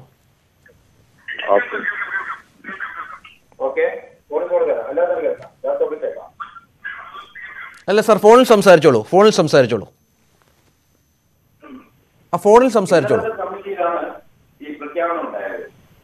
അതിനു മുമ്പ് പാർട്ടിയുടെ ഉന്നതാധികാര സമിതിയുടെ തീരുമാനം ഇന്നലത്തെ കമ്മിറ്റിയിൽ ബഹുമാന്യനായ ഹൈദരലി ശിഹാബ് തങ്ങൾ പ്രഖ്യാപിക്കുകയായിരുന്നു. അതിൽ കമ്മിറ്റിയിൽ യാതൊരു എതിർപ്പുകളൊന്നും ഉണ്ടായിട്ടില്ല. പക്ഷേ ചില വിപ്ലവകരമായ തീരുമാനങ്ങൾ നടപ്പാക്കുമ്പോൾ അഭിപ്രായ ഭിന്നതകളോ ഭിന്നാഭിപ്രായങ്ങൾ പൊന്തിവരുന്നതൊക്കെ ജനാധിപത്യ സംവിധാനത്തിൽ സ്വാഭാവികം തന്നെയാണ്. അങ്ങനെയുള്ള ചില അഭിപ്രായ വ്യത്യാസങ്ങൾ മാത്രമേ ഈ മൊയ്നലി തങ്ങളുടെ പ്രസ്താവനയെ കാണാൻ കഴിയൂ. ഇന്നലെ കമ്മിറ്റി തീരുമാനത്തിൽ അത് തങ്ങൾ പ്രഖ്യാപിക്കുമ്പോൾ ഒറ്റക്കെട്ടായി ഐക്യകണ്ഠേനയായിരുന്നു അത് പാസ്സാക്കി വന്നത്. നേരത്തെ ഇവിടെ സൂചിപ്പിച്ച ചില കാര്യങ്ങൾ ഇവിടെ അവിടെ അധികാരത്തിലേക്ക് എത്താൻ വേണ്ടി ഡൽഹിയിലേക്ക് പോയതൊന്നുമല്ല കുഞ്ഞാലിക്കുട്ടി കഴിഞ്ഞ തവണ ഈ അഹമ്മദ് സാഹിബിന്റെ വിയോഗശേഷം അഹമ്മദ് സാഹിബിന്റെ മരണത്തിനുണ്ടായ ഒരു സംഭവം എല്ലാവർക്കും അറിയാമല്ലോ. ഡെഡ് ബോഡി പോലും കാണാൻ ആളുകൾ അനുവദിക്കാത്ത രീതിയിൽ, ബന്ധുക്കൾക്ക് പോലും വിട്ടുകൊടുക്കാത്ത രീതിയിലുള്ള ഒരു ഫാഷിസ്റ്റ് ആക്രമണം ഒരു ഡെഡ് ബോഡിയുടെ മുന്നിൽ പോലും ഉണ്ടായ ഒരു സാഹചര്യമുണ്ട്. ആ സമയത്താണ് അഹമ്മദ് സാഹിബിന്റെ ഒഴിവിലേക്ക് ശ്രീ പി.കെ. കുഞ്ഞാലിക്കുട്ടി ഡൽഹിയിലേക്ക് പോകുന്നത്. അപ്പോ അന്ന് നരേന്ദ്രമോദിയാണ് ഇവിടെ പ്രധാനമന്ത്രി. അവിടെ എന്ത് അധികാരം കിട്ടുമെന്ന് വിചാരിച്ചാണ് അദ്ദേഹം അങ്ങോട്ട് പോയത്? ഒന്നുമല്ലെന്ന് എല്ലാവർക്കും അറിയാമല്ലോ. ഇപ്പോഴത്തെ ഒരു സാഹചര്യം മാറിയാണ്. കഴിഞ്ഞ പഞ്ചായത്ത് തെരഞ്ഞെടുപ്പോടുകൂടി തന്നെ പഞ്ചായത്ത് തെരഞ്ഞെടുപ്പിൽ അത്ര വലിയ ഒരു തൂത്തുവാരലൊന്നും LDF നടത്തിയിട്ടില്ല എന്നുള്ളത് വോട്ടിങ്ങിൽ നമുക്ക് മനസ്സിലാക്കാൻ കഴിയുന്നുണ്ട്. പക്ഷേ ഐക്യ ജനാധിപത്യ മുന്നണിയെ മുന്നോട്ട് വെച്ച മുഴുവൻ കാര്യങ്ങളും ജനങ്ങളുടെ ശ്രദ്ധയിലേക്ക് കൊണ്ടുവരുന്നതിൽ മുഴുവനായി വിജയിച്ചിട്ടുണ്ടോ എന്ന കാര്യത്തിൽ ഞങ്ങൾക്ക് സംശയമുണ്ട്. അതുകൊണ്ട് തന്നെ നല്ല ഐക്യ ജനാധിപത്യ മുന്നണിയുടെ ഗജപുക്കിരിയ നല്ല നെറ്റിപ്പട്ടം ചാർത്തുന്ന ഒരു ഉയർന്ന തലത്തിലുള്ള നേതാക്കൾ മുഴുവനും UDF-നെ വരുന്ന തെരഞ്ഞെടുപ്പിൽ നയിക്കണമെന്ന് പാർട്ടി നോക്കിക്കണ്ടു. കഴിഞ്ഞ UDF യോഗത്തിൽ തന്നെ തിരുവനന്തപുരത്ത് നടന്ന UDF ചർച്ച ചെയ്തു. ഞങ്ങൾ കുഞ്ഞാലിക്കുട്ടിയെ മാത്രമല്ല ശ്രീ ഉമ്മൻചാണ്ടിയെയും രംഗത്തേക്ക് കൂടുതൽ സജീവമായി UDF-ന് നേതൃത്വം നൽകുന്നതിന് വേണ്ടി അദ്ദേഹത്തോട് റിക്വസ്റ്റ് ചെയ്തിട്ടുണ്ട്. ഞങ്ങളുടെ പാർട്ടി റിക്വസ്റ്റ് ചെയ്തിട്ടുണ്ട്, അതുപോലെ തന്നെ കോൺഗ്രസും റിക്വസ്റ്റ് ചെയ്തിട്ടുണ്ടെന്നാണ് ഞങ്ങൾക്ക് മനസ്സിലാക്കുന്നത്. ശ്രീ കെ. സംസ, ഒരു കാര്യം ചോദിച്ചോട്ടെ. അതായത് ഈ കഴിഞ്ഞ തദ്ദേശ ഭരണ തെരഞ്ഞെടുപ്പിൽ പൂർണ്ണമായും ലീഗിന്റെ മുന്നണി പോരാളിയായി നിന്നത് പ്രവർത്തന ചുമതല പൂർണ്ണമായും ഉണ്ടായിരുന്ന കുഞ്ഞാലിക്കുട്ടിലായിരുന്നല്ലോ. അദ്ദേഹത്തിന്റെ സാന്നിധ്യം സജീവം ഇവിടെ ഉണ്ടായിരുന്നു. അതിനു മുമ്പുണ്ടായിരുന്ന ഉപതെരഞ്ഞെടുപ്പുകളിലും MP ആയിട്ട് പോലും കുഞ്ഞാലിക്കുട്ടിയുടെ സാന്നിധ്യം ഇവിടെ ഉണ്ടായിരുന്നു.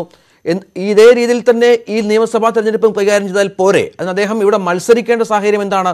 MP സ്ഥാനം രാജിവെച്ച് ഐക്യ ജനാധിപത്യ മുന്നണി അടുത്ത തവണ കേരളത്തിൽ അധികാരത്തിൽ വരാൻ പോവുകയാണ്.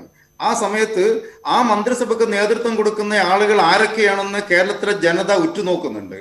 അതുകൊണ്ട് തന്നെ ഉമ്മൻചാണ്ടി ഇല്ല, പി.കെ. കുഞ്ഞാലിക്കുട്ടി ഇല്ല, മാണി സാർ ഇല്ല, അങ്ങനെയുള്ള ഒരു വലിയ ഗ്യാപ്പ് ഉണ്ടാവുമെന്ന് കണക്കാക്കിയാൽ അതൊരു പക്ഷേ ആളുകൾക്ക് ഈ ഗവൺമെന്റിനെ വിശ്വാസത്തിലെടുക്കാൻ UDF ഭരണത്തെ വിശ്വാസത്തിലെടുക്കാൻ തടസ്സമാകുമോ എന്ന് നോക്കിക്കാണുന്നുണ്ട്. അതിന്റെ കുറവ് പരിഹരിക്കാൻ കൂടിയാണ് രാഷ്ട്രീയ ചാണക്യനും തെരഞ്ഞെടുപ്പ് ഗോതയിലും അതുപോലെ തന്നെ ഭരണ നിപുണനുമായ പി.കെ. കുഞ്ഞാലിക്കുട്ടിയുടെ സാന്നിധ്യം ആവശ്യമാണ് എന്നതുകൊണ്ടാണ് അദ്ദേഹത്തോട് റിക്വസ്റ്റ് ചെയ്ത് ഇവിടെ മത്സരിക്കാൻ പാർട്ടി ആവശ്യപ്പെട്ടിട്ടുള്ളത്. ശരി, ശ്രീ നാരായണൻ നമ്പൂതിരി, നേരത്തെ അനിൽ ബോസ് ചൂണ്ടിക്കാട്ടിയ ഒരു കാര്യം, അതായത് ഇവിടെ രണ്ടുപേരും BJP-യും CPM-ഉം കുഞ്ഞാലിക്കുട്ടിയുടെ വരവിനെ ഇത്ര പർവ്വതീകരിക്കുന്നത് അതൊരു പാർട്ടിയുടെയും മുന്നണിയുടെ ആഭ്യന്തര കാര്യമായി അവർ വെക്കുമ്പോൾ നേരത്തെ ചൂണ്ടിക്കാണിച്ച പല കാര്യങ്ങളും കൊണ്ടാണ് കുഞ്ഞാലിക്കുട്ടി ഇവിടെ വന്ന് മത്സരിക്കുന്നതെന്ന് പറയുമ്പോൾ ഇതിനെ വലിയൊരു സംഭവമാക്കി മാറ്റുന്നത് മറ്റൊരു ലക്ഷ്യങ്ങളുള്ളത് കൊണ്ടാണ്. അത് ചില വോട്ടുകളുടെ ധ്രുവീകരണം ലക്ഷ്യമിട്ടാണ്. ചില വോട്ടുകൾ രണ്ട് പാർട്ടികളും ക്ലെയിം ചെയ്യുന്നു, അത് ആർക്ക് കിട്ടും എന്നതിനെ ആ തരത്തിൽ കോൺഗ്രസിലേക്കോ മറ്റ് ലീഗ് അടക്കമുള്ള പാർട്ടികളിലേക്കോ പോകാതിരിക്കാനുള്ള ശ്രമത്തിന്റെ ഭാഗമായിട്ടാണ് എന്നുള്ള വിമർശനത്തെ എങ്ങനെ കാണുന്നു? അല്ല, ഇപ്പൊ ഈ നമ്മുടെ കേരളത്തിലെ രാഷ്ട്രീയ സാഹചര്യം അതിന്റെ ചരിത്രം പഠിക്കുമ്പോൾ ഈ ഭൂരിപക്ഷ ന്യൂനപക്ഷ വർഗീയതയെ കാലാകാലങ്ങളിൽ തരാതരം പോലെ വിനിയോഗിച്ചവരാണ് ഈ രണ്ട് മുന്നണികളും. ഓരോ തെരഞ്ഞെടുപ്പിലും അവർ ഉന്നയിക്കുന്ന ഓരോ വിഷയങ്ങൾ പരിശോധിച്ചാൽ അത് ജനീകരണത്തിലേക്ക്. അപ്പൊ അങ്ങനെ ഭൂരിപക്ഷ ന്യൂനപക്ഷ വർഗീയതയെ തരാതരം പോലെ സ്വീകരിക്കുകയും ആശ്ലേഷിക്കുകയും ചെയ്തിരുന്ന ഈ രണ്ട് മുന്നണികൾക്ക് ഉത്തരവാദിത്വം. ഈ കഴിഞ്ഞ പഞ്ചായത്ത് തെരഞ്ഞെടുപ്പിന്റെ സാഹചര്യം വന്നപ്പോൾ ഐക്യജനാധിപത്യ മുന്നണിക്കുണ്ടായിരുന്ന ക്രിസ്ത്യൻ സമൂഹത്തിന്റെ പിന്തുണയിൽ ഒരല്പപിടിവുണ്ടായി. ക്രിസ്ത്യൻ മതപുരോഹിതന്മാർ ഐക്യജനാധിപത്യ മുന്നണിക്കെതിരെ അഭിപ്രായ പ്രകടനം നടത്തിയ സാഹചര്യം ഉണ്ടായപ്പോൾ UDFന്റെ ഒരു വലിയ ബാക്ക് ബോർഡ് എന്ന് പ്രതീക്ഷിച്ചിരുന്ന ഒരു വിഭാഗത്തിൽ ചില ശങ്കകളും ചില സംശയങ്ങളും ഒക്കെ രൂപപ്പെടുകയും അവരൽപ്പം അകലുകയും ചെയ്തു. അത്ര ഒരു സാഹചര്യത്തിൽ UDF കൂടുതൽ ശക്തമാകണമെങ്കിൽ അതിനോടൊപ്പം ആ വിഭാഗത്തിനോടൊപ്പം തന്നെ നിൽക്കുന്ന ഒരു സമൂഹവും ശക്തിപ്പെടേണ്ടതുണ്ട്. അങ്ങനെ ശക്തിപ്പെട്ടാൽ ഉണ്ടാകുന്ന ഒരു പ്രശ്നം ശരിയാണ്, അതൊക്കെ അവരുടെ ആഭ്യന്തര കാര്യമാണ്. ഈ കഴിഞ്ഞ പഞ്ചായത്ത് തെരഞ്ഞെടുപ്പിൽ വെൽഫെയർ പാർട്ടിയുമായിട്ട് കോൺഗ്രസ് ധാരണ ഉണ്ടാക്കിയത് ആരുടെ താല്പര്യപ്രകാരം? അത് മുസ്ലിം ലീഗിന്റെ താല്പര്യപ്രകാരം. മുസ്ലിം ലീഗിന് ചില അജണ്ടകൾ ഉണ്ടാവും. മുസ്ലിം ലീഗിന് കേരളത്തിലെ മറ്റു പൊതുസമൂഹം ആഗ്രഹിക്കാത്ത ചില അജണ്ടകൾ, ആ അജണ്ടകൾ നടപ്പിലാക്കാൻ കോൺഗ്രസിനെ പ്രേരിപ്പിക്കാനോ കോൺഗ്രസിൽ സമ്മർദ്ദം ചെലുത്താനോ ഏറ്റവും നല്ല സമയം ഇതാണ്. ഇതൊന്നുമല്ലാതെ കോൺഗ്രസ് അതിശക്തമായിരുന്ന കാലത്ത് പാണക്കാട് തങ്ങൾ പറഞ്ഞിട്ടുണ്ട്, മുസ്ലിം ലീഗ് ആവശ്യപ്പെട്ടാൽ വെള്ളിത്തെലുകിയിൽ കൊണ്ട് തങ്ങളുടെ കുടുംബത്തിൽ കൊണ്ട് ഏത് സ്ഥാനവും തരും എന്ന് കരുണാകരന്റെ കാലത്ത് പറഞ്ഞതാണ്. 5ാം മന്ത്രിസ്ഥാനം നമ്മൾ കണ്ടത്. ഈ തരത്തിൽ ഇത് കോൺഗ്രസ് ശക്തമായിരുന്ന കാലങ്ങളിൽ പോലും വ്യക്തമായ സമ്മർദ്ദ രാഷ്ട്രീയം നടത്തിയിരുന്ന ഒരു മുസ്ലിം ലീഗ് ആ സമ്മർദ്ദ രാഷ്ട്രീയത്തിന്റെ നെടുനായകനായ കുഞ്ഞാലിക്കുട്ടിയെ വീണ്ടും പ്രത്യേക സാഹചര്യത്തിൽ ഇപ്പോ ഇലക്ഷനിൽ നേതൃത്വം നൽകാൻ ഇവിടെ മത്സരിക്കേണ്ട കാര്യമുണ്ടോ എന്നൊരു ചോദ്യം ചോദിച്ചു. കഴിഞ്ഞ പഞ്ചായത്ത് തെരഞ്ഞെടുപ്പിൽ മുസ്ലിം ലീഗിന്റെ കോട്ടകളിലൊന്നും കോട്ടം പറ്റിയിട്ടില്ല. മറിച്ച് കോട്ടം പറ്റിയത് ആർക്കാണ് എന്ന് പഠിക്കണമെന്ന് കുഞ്ഞാലിക്കുട്ടി പറയുന്നു. അതിന്റെ പിന്നിൽ ചില ലക്ഷ്യങ്ങളുണ്ട്, ചില എന്താ പറയണ്ട ചില അജണ്ടകളുണ്ട് എന്നുള്ളതാണ് മനസ്സിലാക്കുന്നത്. അല്ലാതെ മുസ്ലിം ലീഗിനെ ആര് നയിക്കണം, ആരാണ് നേതൃത്വം നൽകേണ്ടതെന്നൊക്കെ അവരെടുക്കേണ്ട തീരുമാനമാണ്. പക്ഷെ ഇങ്ങനെ ഒരു അസ്വാഭാവികമായ തീരുമാനങ്ങൾ എടുക്കുമ്പോൾ ഉള്ള ശങ്കകളാണ് പങ്കുവച്ചത്. അതിനപ്പുറത്തേക്ക് അതിനെ ഭയപ്പെടേണ്ട കാര്യമില്ല. സ്വാഭാവികമായി രാഷ്ട്രീയത്തിൽ ഉണ്ടാകുന്ന കാര്യമാണ്. പക്ഷെ ഞങ്ങൾ ഇത്തരം കാര്യങ്ങൾ ഞങ്ങൾ ഉന്നയിക്കും. ഞങ്ങൾ അതിനെക്കുറിച്ച് സംശയദൃഷ്ടിയോടെയാണ് കാണുന്നത്. എന്തിനാണ് ഇപ്പോൾ ഇത്തരം ഒരു തീരുമാനം എടുത്തതിന്റെ പിന്നിലെ ചേതോവികാരം എന്ത് എന്ന് സംശയമുണ്ട്. ആ സംശയം പ്രകടിപ്പിക്കാൻ ഞങ്ങൾക്ക് അവകാശമുണ്ട്. ഏതെങ്കിലും ഒരു വർഗീയതയെ താലോലിക്കാനോ സംരക്ഷിക്കാനോ പരിപോഷിക്കാനോ അല്ല, സമൂഹത്തിൽ ചർച്ച ചെയ്യപ്പെടേണ്ട കാര്യം. ശ്രീ അനിൽ ബോസ്, കോൺഗ്രസ് പേടിക്കേണ്ട ചില കാര്യങ്ങളുണ്ട്. തദ്ദേശ സ്വയംഭരണ തെരഞ്ഞെടുപ്പുമായി ബന്ധപ്പെട്ട പുറത്തു വന്ന കണക്കുകളിൽ 39 സ്ഥലത്ത് മാത്രമാണ് UDF ലീഡുള്ളത്. നിയമസഭാ മണ്ഡലങ്ങളിൽ 39 നിയമസഭാ മണ്ഡലങ്ങളിൽ മാത്രമാണ് UDF മുന്നിലുള്ളത്. അതിൽ 20ഉം ലീഗിന്റെ മണ്ഡലങ്ങളാണ്. ശ്രീ നാരായണൻ നമ്പൂരി ചൂണ്ടിക്കാണിച്ചതുപോലെ ലീഗിന്റെ കോട്ടക്കൊത്തളങ്ങളിലൊന്നും കാര്യമായി ഇടിവുണ്ടായിട്ടില്ല. കാര്യമായി പരിക്കുണ്ടായത് കോൺഗ്രസ് പാർട്ടിക്ക് തന്നെയാണ്. അപ്പോൾ സ്വാഭാവികമായും കുഞ്ഞാലിക്കുട്ടിയുടെ വരവ് കോൺഗ്രസിന്റെ UDFലെ അപ്രമാദിത്വത്തിന് വല്ലാത്ത രീതിയിൽ ഒരു എതിരാകാനുള്ള സാഹചര്യം ഉരുത്തിരിയുന്നുണ്ടോ? അല്ല, ഒന്നാമത്തെ കാര്യം, ഒരു കാര്യം എനിക്ക് പ്രത്യേകമായി പറയാനുള്ളത്, മുസ്ലിം ലീഗ് ഇന്നും ഇന്നലെ അല്ലല്ലോ ഞങ്ങളുടെ മുന്നണിയുടെ ഭാഗമായത്. അവർ മത്സരിക്കുന്ന സീറ്റുകളുടെ എണ്ണത്തെ സംബന്ധിച്ച് ഞങ്ങൾക്ക് നല്ല ധാരണയുണ്ട്. ഞങ്ങൾ എന്നൊക്കെ അധികാരത്തിൽ വന്നോ അന്നൊക്കെ ഞങ്ങൾക്ക് അധികാരത്തിൽ വരാൻ കഴിയുമെങ്കിൽ അവിടെ കോൺഗ്രസ് ഉണ്ടാക്കേണ്ട ഒരു മുന്നേറ്റമുണ്ട്. ആ ഒരു നമ്പർ MLA-മാരുണ്ട്. ആ നിലയിലേക്ക് ഉയർന്നു വന്നാൽ മാത്രമേ കേരളത്തിൽ UDF-ന് ഒരു ഗവൺമെന്റ് ഉണ്ടാക്കാൻ കഴിയൂ. അപ്പൊ എന്നൊക്കെ ഞങ്ങൾ അധികാരത്തിൽ വന്നിട്ടുണ്ട് അവിടെയെല്ലാം കോൺഗ്രസ് ഒന്നാം കക്ഷിയായി തന്നെയാണ് ഞങ്ങൾ വന്നിട്ടുള്ളത്. അങ്ങനെ തന്നെ വരികയുമുള്ളൂ. അപ്പൊ ആ നിലയിൽ ഉള്ള ഡിസ്പ്യൂട്ട് ഒന്നും നിങ്ങൾ പറഞ്ഞു പ്രചരിപ്പിക്കുന്നത് പോലെ ഒരു ആശങ്കയും ഞങ്ങൾക്കില്ല. പിന്നെ ഇവിടെ പറഞ്ഞ ഒരു കാര്യം, താങ്കൾ ഇപ്പോൾ പറഞ്ഞത് 39 നിയമസഭാ മണ്ഡലത്തിൽ മാത്രമേ തദ്ദേശ സ്വയംഭരണ സ്ഥാപനങ്ങളിലേക്കുള്ള തെരഞ്ഞെടുപ്പിൽ UDF-ന് മേൽക്കൈ ഉണ്ടായി എന്ന് പറയും. ഞാൻ ചോദിക്കട്ടെ, പാർലമെന്റ് തെരഞ്ഞെടുപ്പിൽ 19 സീറ്റും ഞങ്ങൾ ജയിക്കുമ്പോൾ ഞങ്ങൾക്ക് 123 സീറ്റുകളിൽ മേൽക്കൈ ഉണ്ടായിരുന്നു. ഈ തെരഞ്ഞെടുപ്പിൽ ഞങ്ങൾക്ക് മേൽക്കൈ പോയിട്ടുണ്ട്. അതിലും അനുകൂലമായ സാഹചര്യമായിരുന്നല്ലോ അനിൽ ബോസ് ഇത്തവണ. അല്ല, അതിലൊക്കെ എത്രയോ അനുകൂലമായ സാഹചര്യമായിരുന്നു. ആളുകളൊന്ന് കേട്ടോട്ടെ രഞ്ജിത്തെ, ഞാൻ എന്താണ് പറയുന്നത് ആളുകളൊന്ന് കേട്ടോട്ടെ ദയവായി പ്ലീസ്. ഞാൻ പറയുന്നത് ഈ തെരഞ്ഞെടുപ്പിലെ സാഹചര്യം വ്യത്യസ്തമാണ്. പ്രാദേശികമായ സ്ഥാനാർത്ഥികൾ, സാമൂഹിക സാഹചര്യങ്ങൾ, കുടുംബ സാഹചര്യങ്ങൾ, അതിലുപരിയായി കേരള പ്രദേശ് കോൺഗ്രസ് കമ്മിറ്റി ഇറക്കിയിട്ടുള്ള ഒരു കൃത്യമായ മാനദണ്ഡമുണ്ട്. ആ 22,000 വാർഡുകളിൽ സ്ഥാനാർത്ഥിയെ നിർത്തുമ്പോൾ സ്വീകരിക്കേണ്ട സമീപനങ്ങളുണ്ട്. ആ സർക്കുലറിന് വിരുദ്ധമായി പാർട്ടിയുടെ ചില കേന്ദ്രങ്ങളിൽ നിന്നും സ്ഥാനാർത്ഥികളെ നിശ്ചയിക്കുന്നതിൽ ഞങ്ങളുടെ നേതൃത്വത്തിൽ വീഴ്ച പറ്റിയിട്ടുണ്ട്. ആ വീഴ്ചയുടെ അടിസ്ഥാനത്തിൽ 100% ജയിക്കാൻ പ്രാദേശികമായി തീരുമാനിക്കപ്പെട്ട സ്ഥാനാർത്ഥികളിൽ പലർക്കും മത്സരിക്കാൻ സീറ്റ് കിട്ടാതെ വന്നപ്പോൾ പ്രാദേശിക നേതൃത്വം ജനാഭിപ്രായം അവിടെയാണല്ലോ സ്വരൂപിക്കപ്പെടുന്നത്. അതിന് വ്യത്യസ്തമായ തീരുമാനങ്ങൾ വന്നപ്പോൾ ഒന്നിലധികം റിബലുകളും ഉണ്ടായിട്ടുണ്ട്. ഓരോ അസംബ്ലി മണ്ഡലത്തിലെയും കണക്കെടുത്താൽ ഞങ്ങൾ 7,000, 8,000 മുതൽ 12,000, 14,000 വോട്ട് വരെ റിബലുകൾ പിടിച്ച കണക്ക് ഞങ്ങളുടെ കൈവശമുണ്ട്. അപ്പൊ അതുകൊണ്ട് അത്തരമൊരു സാഹചര്യമാണ് ഈ പറയുന്ന 101 മണ്ഡലങ്ങളിൽ LDF-ന് മേൽക്കൈ ഉണ്ടായി എന്ന് പറയുന്നതിന് കാരണം. പിന്നെ ഇവിടെ നാരായണൻ നമ്പൂരി പറഞ്ഞ ഒരു കാര്യത്തോട് ഞാൻ ഹ്രസ്വമായി ചോദിക്കട്ടെ. കുഞ്ഞാലിക്കുട്ടിയുടെ വരവിനെ അവർ എതിർക്കുന്നില്ല, അത് രാഷ്ട്രീയ തീരുമാനമാണ്, ആഭ്യന്തര കാര്യമാണ് എന്ന് VP സാനുവും അതുപോലെ തന്നെ നാരായണൻ നമ്പൂരി പറയുന്നു. അത് ആഭ്യന്തര കാര്യമെന്ന് പറഞ്ഞ് അവസാനിപ്പിക്കുകയല്ല ചെയ്യുന്നത്. വീണ്ടും കുന്തമുന ശക്തമായ മൂർച്ചയോടുകൂടി ഉപയോഗിച്ച് വലിയൊരു വർഗീയതയ്ക്ക് കോൺഗ്രസ് കുടപിടിക്കുന്നു എന്ന തരത്തിൽ വ്യാഖ്യാനിക്കാനും മുസ്ലിങ്ങളുടെ കൈകളിലേക്ക് കേരളത്തിലെ ഭരിക്കാൻ സാധ്യതയുള്ള ഒരു രാഷ്ട്രീയ പാർട്ടി പോകുന്നു എന്ന് വരുത്തി തീർത്ത് ഹൈന്ദവ ധ്രുവീകരണത്തിലാണ് ഇവർ ശ്രമിക്കുന്നത്.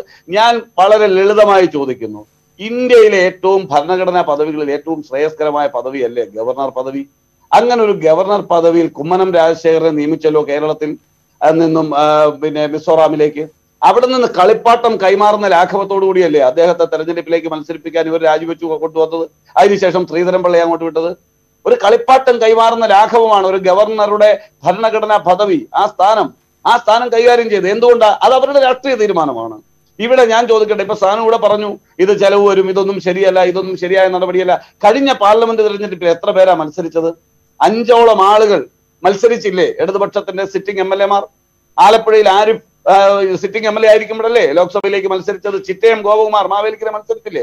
അങ്ങനെ എത്രയോ പേർ മത്സരിച്ചു. അന്നെന്തേ ഈ ഇടതുപക്ഷ പ്രത്യയശാസ്ത്രത്തിൽ നിൽക്കുന്ന ആളുകൾക്ക് തോന്നിയില്ല ഇതൊക്കെ ജനവിരുദ്ധ നടപടിയാണെന്ന് തോന്നിയില്ലേ? അത് ഭരണഘടനാപരമായി നൽകുന്ന ഒരു അവകാശം ഓരോ രാഷ്ട്രീയ പാർട്ടികളും വിനിയോഗിക്കുന്നു. അതിൽ മാറ്റം വരുത്തുന്ന ചർച്ചകൾ ഉയർന്നു വരുന്നതല്ലാണെന്ന് ഞാൻ ആദ്യ റൗണ്ടിൽ തന്നെ പറഞ്ഞു. അത്തരം ചർച്ചകൾ ഉയർന്നു വരണം. ഇത് ശരിയാണോ അല്ലയോ, ഇതിൽ ഭരണഘടനാ ഭേദഗതി വേണോ?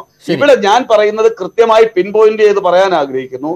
ഇവിടെ കൃത്യമായി ഹിന്ദു രാഷ്ട്രീയം കളിച്ചിരുന്നത്, ഹിന്ദു വർഗീയത ആളിക്കത്തിച്ചിരുന്നത് CPM ആണ്. ഇന്ത്യയിൽ BJP ആയിരുന്നില്ല. പക്ഷെ ഇന്ന് ആ സ്പേസിലേക്ക് BJP വന്നിരിക്കുന്നു. അപ്പോൾ LDF-ന്റെ വോട്ടിൽ വിള്ളലുണ്ടാകുന്നു.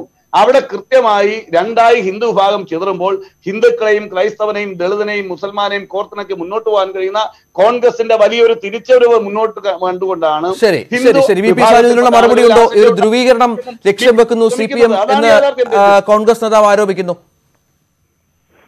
ഒന്ന്, ഈ തദ്ദേശ സ്വയംഭരണ തെരഞ്ഞെടുപ്പിലേക്ക് നടന്ന ഇലക്ഷനിൽ ഈ വോട്ടിന്റെ വ്യത്യാസം എടുക്കുന്നത് ഗ്രാമപഞ്ചായത്തിലെ വോട്ടിന്റെ വ്യത്യാസത്തിന്റെ മാത്രം അടിസ്ഥാനത്തിലല്ല, അത് ജില്ലാ പഞ്ചായത്ത് കൂടിയാണ്.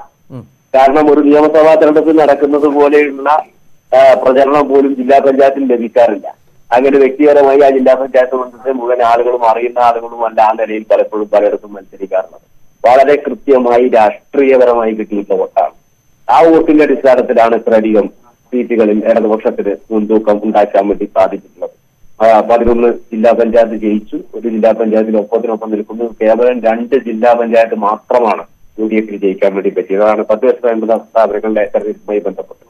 പിന്നെ വർഗീയമായി സിക്ഷ്യം പറയുന്നു എന്ന് പറഞ്ഞാൽ കോൺഗ്രസിന്റെ മറ്റു നേതാക്കന്മാർ പോലും പറയാത്ത ഒരു ആരോപണമാണ്. കേരളത്തിലെ ഒരു മനുഷ്യൻ പോലും വിശ്വസിക്കാത്ത ഒരു ആരോപണം തുടർച്ചയായി അത് ആവർത്തിച്ചു എന്നുള്ളതുകൊണ്ട് അത് തെറ്റായ ഒരു കാര്യം സത്യമാവില്ല എന്നുള്ളത് മാത്രമേ അത് സംബന്ധിച്ച് സൂചിപ്പിക്കാനുള്ളൂ. മറ്റൊന്ന്, ഇവിടെ UPA ശക്തിപ്പെടുത്തുന്നതിന് വേണ്ടിയിട്ടാണ് പണ്ട് ഇങ്ങോട്ട് വന്നത്. എന്നിട്ട് ഇപ്പോഴത്തെ സ്ഥിതി എന്താ വെച്ചാൽ കോൺഗ്രസുകാരെയൊക്കെ തന്നെ BJP വിലക്കെടുക്കുന്നു, മുസ്ലിം ലീഗുകാരൊക്കെ തന്നെ തിരിച്ചു പോകുന്നു. ഇവിടെ വിലക്കെടുക്കാൻ കഴിയാത്ത ഒട്ടനവധിയായിട്ടുള്ള ആളുകൾ രാജ്യത്ത് പല സ്ഥലങ്ങളിലായി വിവിധ അതിർത്തികളിലായി സമരം നടത്തിക്കൊണ്ടിരിക്കുകയാണ്. അത്തരം ഒരു സമര കേന്ദ്രത്തിൽ നിന്നാണ് ഞാൻ ഈ ചർച്ചയിൽ പങ്കെടുത്തുകൊണ്ടിരിക്കുന്നത്. അപ്പോൾ വിലക്ക് വാങ്ങാൻ പറ്റാത്ത വലിയ പോരാട്ടം ഈ രാജ്യത്ത് നടക്കുന്നുണ്ട് എന്നുള്ളത് മനസ്സിലാക്കണം. പിന്നെ തെരഞ്ഞെടുപ്പിൽ MLA-മാർ കഴിഞ്ഞ ലോക്സഭാ തെരഞ്ഞെടുപ്പിൽ മത്സരിച്ചതിനെ കുറിച്ച് പറഞ്ഞു. ഇതിൽ മനസ്സിലാക്കേണ്ടത് 2016 നിയമസഭാ തെരഞ്ഞെടുപ്പ് വേങ്ങര മണ്ഡലത്തിൽ നിന്ന് മത്സരിക്കുന്നു. 2017 ലോക്സഭാ ബൈ ഇലക്ഷൻ മലപ്പുറം മണ്ഡലത്തിൽ നിന്ന് മത്സരിക്കുന്നു. അങ്ങനെ വന്നപ്പോൾ വേങ്ങരയിൽ 2017 തന്നെ ഉപതെരഞ്ഞെടുപ്പ് നടക്കുന്നു. 2019 ലോക്സഭാ തെരഞ്ഞെടുപ്പ് വരുന്നു. ആ ലോക്സഭാ തെരഞ്ഞെടുപ്പിൽ മത്സരിക്കുന്നു. 2021 ഇനി നിയമസഭാ തെരഞ്ഞെടുപ്പ് വരാതിരിക്കുന്നു, ആ സമയത്ത് അവിടെ മത്സരിക്കുന്നു, ആ സമയത്ത് മലപ്പുറം ലോക്സഭാ മണ്ഡലത്തിലേക്ക് ബൈ ഇലക്ഷൻ ഉണ്ടാവുന്നു. 2018-ലും 2020-ലും മാത്രമാണ് കഴിഞ്ഞ തുടർച്ചയായ 5 വർഷങ്ങൾക്കിടയിൽ മത്സരിക്കാതിരുന്നത്.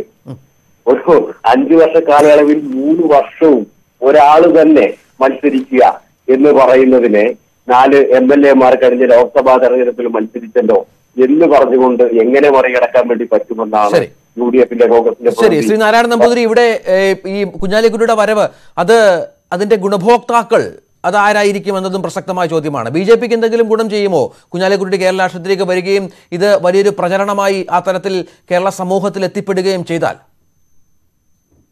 കുഞ്ഞാലിക്കുട്ടി വരുന്നതും കുഞ്ഞാലിക്കുട്ടി പോകുന്നതും മറ്റൊരു രാഷ്ട്രീയ പാർട്ടിയെ ബാധിക്കുന്നില്ല. പക്ഷെ ഈ സാഹചര്യത്തിൽ എടുക്കുന്ന തീരുമാനമാണല്ലോ ചർച്ചയാകപ്പെടുന്നത്. ഇപ്പൊ അസംബ്ലി തെരഞ്ഞെടുപ്പ് പ്രഖ്യാപിച്ചു, കുഞ്ഞാലിക്കുട്ടി മത്സരിക്കാൻ തീരുമാനിച്ചു, അതൊക്കെ അവരുടെ ആഭ്യന്തര കാര്യം.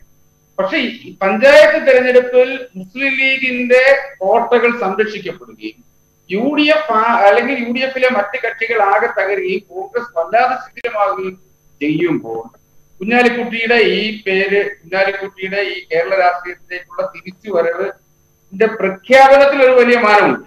ആ മാനം മാത്രമേ ഉള്ളൂ. അല്ലാതെ ഇപ്പോ കുഞ്ഞാലിക്കുട്ടി ഇവിടെ വന്നുകൊണ്ട് BJPക്ക് കൂടുതൽ നേട്ടമുണ്ടാകുമോ അല്ലെങ്കിൽ കോട്ടമുണ്ടാകുമോ, അതല്ല. ഒരു രാഷ്ട്രീയ സദാചാരമോ രാഷ്ട്രീയ ധാർമ്മികതയോ ഉണ്ടല്ലോ. വരുന്ന എല്ലാ തെരഞ്ഞെടുപ്പിലും കുഞ്ഞാലിക്കുട്ടി തന്നെ മത്സരിക്കണം. വേറെ ആരും ഇല്ലേ കേരള രാഷ്ട്രീയത്തിൽ മുസ്ലിം ലീഗിന്? എല്ലാ തെരഞ്ഞെടുപ്പും കുഞ്ഞാലിക്കുട്ടി, ഡൽഹിയിൽ എതിർക്കാൻ കുഞ്ഞാലിക്കുട്ടി, കേരളത്തിൽ നയിക്കാൻ കുഞ്ഞാലിക്കുട്ടി. ഇത് മറ്റാളുകളെ ഒന്നുമില്ല. ഒരു ജനാധിപത്യ പാർട്ടിയല്ലേ. അതുകൊണ്ടാണല്ലോ തങ്ങളുടെ കുടുംബത്തിൽ നിന്ന് തന്നെ ഇന്ന് തർക്കമുണ്ടായത്. ശരി, നമുക്ക് ചോദിക്കാം, KS ഹംസയോട് ചോദിക്കാം. ശ്രീ ഹംസ, അങ്ങനെ ഒരു ചോദ്യം ഉയരുന്നുണ്ട്, വേറെ ആരും ഇല്ലേ നയിക്കാൻ ലീഗിനെ കേരളത്തിൽ? ഒപ്പം കോൺഗ്രസ് പേടിക്കേണ്ടത് എന്തെങ്കിലും ഉണ്ടോ ശ്രീ KS ഹംസ കുഞ്ഞാലിക്കുട്ടിയുടെ വരവിൽ? ഇപ്പോഴത്തെ ഒരു പ്രത്യേക രാഷ്ട്രീയ സാഹചര്യം നിലനിൽക്കുന്നുണ്ടല്ലോ മിസ്റ്റർ രഞ്ജിത്ത്. അറിയാലോ, നിങ്ങൾ കുറച്ച് ദിവസം മുമ്പ് പിണറായി വിജയന്റെ പ്രസ്താവന നമ്മൾ കേട്ടു. വ്യക്തമായ ഒരു പോളറൈസേഷനും ഒരു ഭാഗത്തൊരു കൺസോൾട്ടേഷനും ഉദ്ദേശിച്ചുകൊണ്ട് തന്നെ ദുഷ്ടലാക്കോട് കൂടിയുള്ള അദ്ദേഹത്തിന്റെ പ്രസ്താവന നമ്മൾ കേട്ടു. ആ ഒരു രാഷ്ട്രീയ സാഹചര്യം നിലനിൽക്കുന്നു. ഇന്ത്യയുടെ മറ്റ് സംസ്ഥാനങ്ങളിൽ നിലനിൽക്കുന്ന അതിഭീകരമായ വർഗീയത നിലനിൽക്കുന്നു. പട്ടപ്പാറ് തന്നെ മനുഷ്യനെ പേപ്പട്ടിയെ പോലെ തന്നെ നടുറോട്ടിലിട്ട് തല്ലിക്കൊല്ലുന്ന കാഴ്ച ഒരുപാട് തവണ നമ്മൾ കണ്ടതാണ്. ഈ ഉത്തരേന്ത്യൻ ഒരു രാഷ്ട്രീയ സംസ്കാരം കേരളത്തിലേക്ക് കൊണ്ടുവരാൻ വേണ്ടി BJP പോലെയുള്ള സംഘപരിവാരങ്ങൾ ഒരു ഭാഗത്ത് ശ്രമിച്ചുകൊണ്ടിരിക്കുന്നു. അതിന് വളം വെക്കുന്ന തരത്തിലായിരുന്നു ശ്രീ പിണറായി വിജയന്റെ പ്രസ്താവന 2 ദിവസം മുമ്പുണ്ടായിരുന്നത്. എല്ലാം ഇങ്ങനെ വരുന്ന സമയത്ത് മതേതരത്വത്തിലും ജനാധിപത്യത്തിലും വിശ്വസിക്കുകയും അതിന് ശക്തമായ നേതൃത്വം നൽകി പ്രാവീണ്യം തെളിയിക്കുകയും ചെയ്തിട്ടുള്ള ഒരു നല്ല രാഷ്ട്രീയ നേതാവിനെ കേരള അസംബ്ലി തെരഞ്ഞെടുപ്പിന് നേതൃത്വം കൊടുക്കുന്നതിന് വേണ്ടി ലീഗ് മുന്നോട്ട് കൊണ്ടുവെക്കുന്നു എന്നത് കേരള സമൂഹം ആവശ്യപ്പെടുന്ന അനിവാര്യമായ ഒരു മാറ്റമായിട്ടാണ് ഞങ്ങൾ അതിനെ കാണുന്നത്. അതുകൊണ്ട് തന്നെ ഇതിലൊരു വിവാദത്തിനെ ഞങ്ങൾ ആഗ്രഹിക്കുന്നില്ല. ഇതൊരു വിവാദ വിഷയമാക്കേണ്ട കാര്യം ഒരു രാഷ്ട്രീയ പാർട്ടികൾക്കുമില്ല. എല്ലാ രാഷ്ട്രീയ പാർട്ടികളും ഈ ഒരു സ്ഥാനം രാജിവെച്ച് മറ്റേ സ്ഥാനത്തേക്ക് മത്സരിക്കുന്ന ആ ഭരണഘടന നൽകുന്ന ആനുകൂല്യം ഉപയോഗപ്പെടുത്തിയവരാണ് എല്ലാ രാഷ്ട്രീയക്കാരും. അതിലാരും മാറ്റമില്ല. കുഞ്ഞാലിക്കുട്ടിയുടെ വരവിനെ ഈ രീതിയിൽ ചിത്രീകരിക്കുന്നതും മറ്റൊരു പോളറൈസേഷന് വേണ്ടിയാണെന്ന് ഞങ്ങൾ ചിന്തിച്ചു പോവുകയാണ്. ഇത് ഒരു നല്ല പ്രവണതയല്ല ഈ ചർച്ച എന്നാണ് എനിക്ക് പറയാനുള്ളത്. ശ്രീ KS ഹംസ, ഒപ്പം ശ്രീ നാരായണൻ നമ്പൂതിരി, ശ്രീ അനിൽ ബോസ്, ഒപ്പം ശ്രീ VP സാനു കഴിഞ്ഞ 3/4 മണിക്കൂറായി ചർച്ചയിൽ പങ്കെടുത്ത് വിലയേറിയ അഭിപ്രായങ്ങൾ പ്രേക്ഷകർക്ക് മുന്നിൽ വെച്ചതിന് പ്രൈം ഡിബേറ്റ് പൂർണ്ണമാവുകയാണ്. നാളെ മറ്റൊരു വിഷയമായി എത്താം. നമസ്കാരം.